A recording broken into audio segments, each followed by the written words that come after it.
ভোরবেলাতেই ফের ভয়াবহ অগ্নিকাণ্ড কলকাতায় গার্সিন প্লেসে পুড়ে ছাই বাড়ির একাংশ। বিগত কয়েক সপ্তাহ ধরেই কলকাতায় একের পর এক অগ্নিকাণ্ডের ঘটনা ঘটেই চলেছে।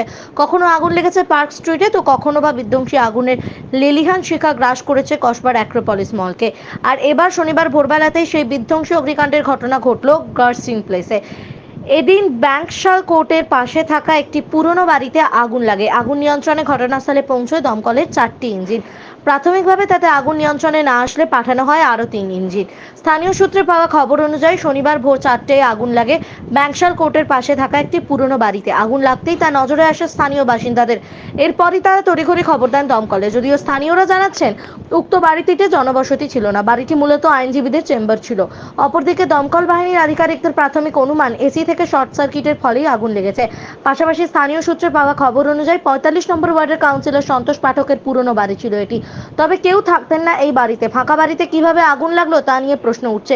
ইতিমধ্যে আগুন নেভানোর কাজ করছে দমকলের 7টি ইঞ্জিন। পরিস্থিতি নিয়ন্ত্রণে ঘটনাস্থলে পৌঁছন দমকল মন্ত্রী সুজিত বসু এবং হেয়ার স্ট্রিট থানার পুলিশ আধিকারিকরাও। ভোরবেলায় অগ্নিকাণ্ডের ঘটনা ঘটায় রীতিমতন আতঙ্ক ছড়িয়ে পড়ে গোটা এলাকায়। এছাড়া বাড়িটি পুরনো হওয়ার দরুন তার পাঁচিল ভেঙে পড়ার আশঙ্কাও রয়েছে। ফলে তার জেরে যেন আশেপাশে থাকা বাড়িতে এবং মানুষজনের উপর কোনো প্রভাব না পড়ে সেই বিষয়টিও খতিয়ে দেখছে প্রশাসন। গার্সিন প্রেস থেকে বিশ্বজিৎ নস্করের রিপোর্ট, RGN নিউজ। আমাদের ভেতরে যেতে হবে, এখানে পুলিশ আমাদের আটকালে আমরা মানব না, আমরা দেখতে যাবই। যখন আগুন লেগেছে তখন আমরা প্রাণে পরোয়া করি না। আমরা বাসিন্দারা, আমাদের অফিস রয়েছে, অফিস, আমরা অ্যাডভোকেট, আমরা আইনজীবী, আমাদের ব্যাংকশাল কোর্টের প্র্যাকটিসে আমাদের অফিস রয়েছে।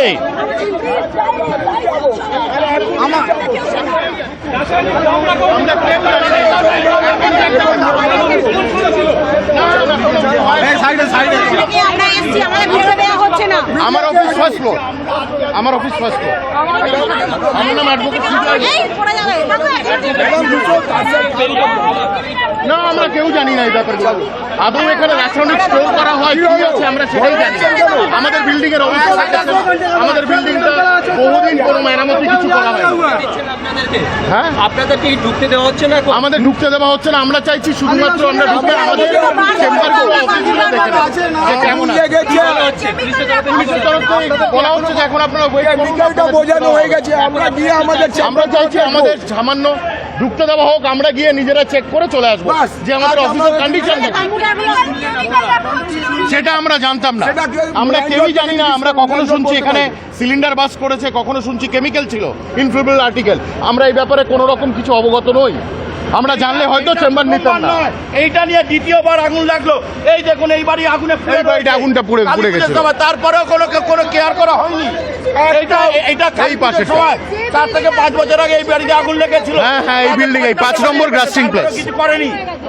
আমাদের কেমিক্যালের সবাই জানে, আমরা মন্ত্রী মশাইও জানে।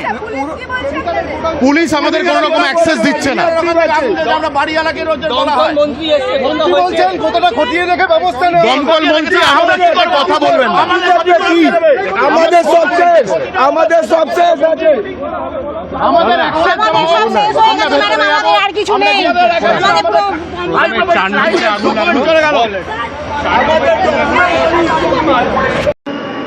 আনুমানিক 4টে নাগাদ, 4:10 এখানে একটা ফায়ারের ঘটনা আমাদের কাছে আসছে।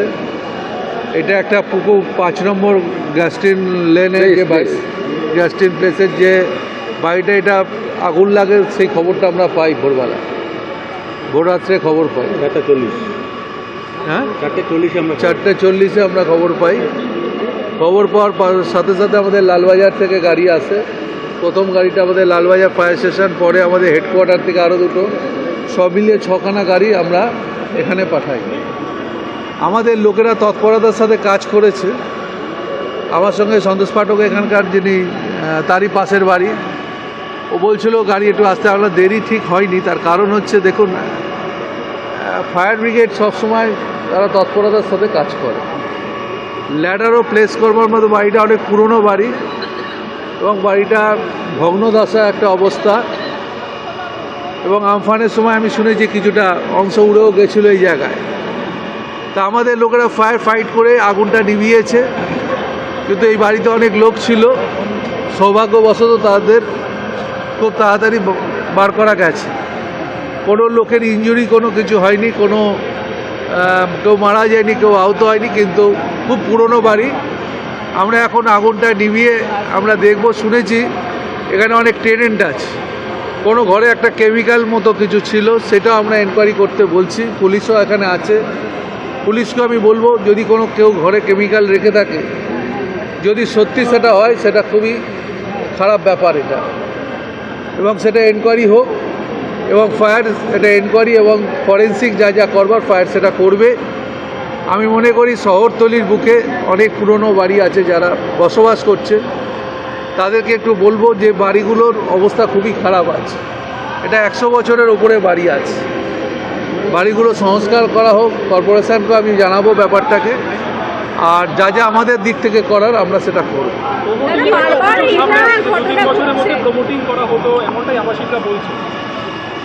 দেখুন, বাড়ি প্রমোটিং হবে কি বাড়ি সংস্কার হবে এটা আমি বলতে পারি না। আমার কথা হচ্ছে বাড়ি যদি কোনো খারাপ অবস্থা থাকে, বাড়ি যদি ভেঙে পড়বার মতো অবস্থা হয়, তাহলে সেটা নিশ্চয়ই কর্পোরেশন নোটিশ করা উচিত এবং সেটা কর্পোরেশন করবে নিশ্চয়ই। আমাকে দেখতে হবে আগে মানুষের জীবন যাতে সুরক্ষা থাকে, সেটা হচ্ছে সবথেকে বড় ব্যাপার। মানুষের জীবনকে নিয়ে আমরা কখনো খেলতে পারি না এবং সেটাকে রক্ষা করা আমাদের দায়িত্ব। আর আমি আমাদের কর্মীদের আমি দেখেছি, সকাল থেকে আমি যখন খবর পাই, ভিডিও পেয়েছি, তাতে দেখেছি আমাদের লোকেরা খুব ভালো কাজ করেছে এবং তারা জীবন বাজি রেখে যেভাবে ওপরে উঠেছে এখনও তারা কাজ করছে, এখন ওই কুলিংয়ের কাজ তারা করছে। আমি তাদেরকেও অনেক ধন্যবাদ জানাচ্ছি। না, আমি কারোর গাফিলতির কথা বলছি না। আমার কথা হচ্ছে বাড়ির সাবজেক্টটা হচ্ছে কর্পোরেশন ম্যাটার। কর্পোরেশনের ম্যাটারটা আমি কর্পোরেশনের নোটিশে দেবো এবং যে বাড়িটার অবস্থা খারাপ আছে এটা বলতে পারি। দমকল অনেক দেরি করে এসেছে না, এটা ভুল কথা। আমি যে পুলিশ কথায় দেখো, দমকলকে তো আসতে সময় দিতে হবে, যতটুকু আসতে সময় লাগে, যতটুকু সময় পেয়েছি তার মধ্যে দমকল ঠিকঠাক নেই। আচ্ছা, এটা কি পুরোটা রেসিডেন্সিয়াল কমপ্লেক্স নাকি এর মধ্যে কোনো অফিস বা কিছু? বললাম তো, এর মধ্যে কিছু ছোট ছোট করে কিছু অফিস আছে। এখন এগুলো খতিয়ে দেখবার যে ব্যাপারগুলো, সেটা দমকলও দেখবে, পুলিশও দেখবে। বারবার এই ধরনের ঘটনা ঘটছে শুনলাম আমি, কিন্তু যদি থাকে খুবই দুর্ভাগ্যজনক। কেমিক্যাল থেকে খুব বড় ঘটনা ঘটে যেতে পারতো, আশেপাশে আরও বাড়ি আছে, সেই বাড়ি এফেক্টেড হয়ে যেতে পারত। সেটা নিয়ে কোনো ব্যবস্থা নেবেন?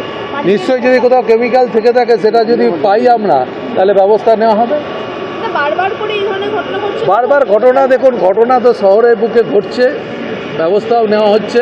যে দুটো বাড়ির সম্পর্কে আপনারা জানেন, পার্ক স্ট্রিট এবং যে এই অ্যাক্রোপলিস মল, আমরা অলরেডি ব্যবস্থা নিয়েছি, অলরেডি আমরা পুলিশকে জানিয়েছি। দেখুন, যদি কেউ আইনের বাইরে কেউ না, যদি কেউ আইন ভাঙে তার কঠোর ব্যবস্থা নেওয়া হবে। পুরোনো বাড়ির মধ্যে যে কেমিক্যাল ফ্যাক্টরি ছিল সে বিষয়ে কি কোনো রকম কেমিক্যাল ফ্যাক্টরি না, কেমিক্যাল কেউ রেখে, কেমিক্যাল ফ্যাক্টরি যদি কেমিক্যাল কেউ রেখে থাকে, যদি সেটা প্রমাণিত হয়, আমি দেখুন আফটার এনকোয়ারি ছাড়া কিছু বলতে পারবো না। আমি শুনেছি যদি সেটা থেকে থাকে তাহলে তার ব্যবস্থা না হবে। দমকলকে না জানানো বা সেই বিষয়ে কোনো দেখুন, কোনো রেসিডেন্সিয়াল কমপ্লেক্সে কেউ তো কেমিক্যাল রাখতে পারে না।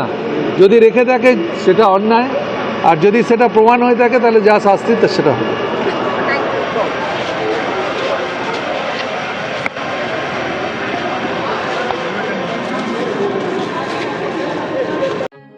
এখন আপনার বাড়ি, অফিস এবং দোকানকে সুরক্ষিত রাখুন টোটাল সিকিউরিটি সলিউশনের সাথে। আমরা বিভিন্ন নামি দামি ব্র্যান্ডের সিসিটিভি ও সিসিটিভি সংক্রান্ত যাবতীয় অ্যাক্সেসরিজ বিক্রয় করার পাশাপাশি সার্ভিসও প্রোভাইড করে থাকি। টোটাল সিকিউরিটি সলিউশন একটি নির্ভরযোগ্য প্রতিষ্ঠান যা 24/7 সার্ভিস প্রোভাইড করে থাকে। তাছাড়া এই প্রতিষ্ঠান দীর্ঘদিন ধরে যত্ন সহকারে দোকান, বাড়ি, কারখানা, স্কুল, নার্সিংহোম, হোটেল, রেস্টুরেন্ট, শোরুমগুলিতে পরিষেবা দিয়ে চলেছে। আমাদের এখানে প্রশিক্ষণপ্রাপ্ত টেকনিশিয়ান দ্বারা কাজ করানো হয়। আমাদের ঠিকানা গার্ডেন রিচ, মেটিয়া ব্রুজ, কলকাতা 700024। বিশদে জানতে যোগাযোগ করুন 7003047447। লাইক, শেয়ার, ফলো করুন আমাদের ফেসবুক পেজ RGM নিউজ ও ফলো করুন ইনস্টাগ্রাম, ফলো করুন আমাদের RGM নিউজ। সঙ্গে থাকতে দেখতে থাকুন RGM নিউজ। আপনার এলাকার খবর সবার আগে।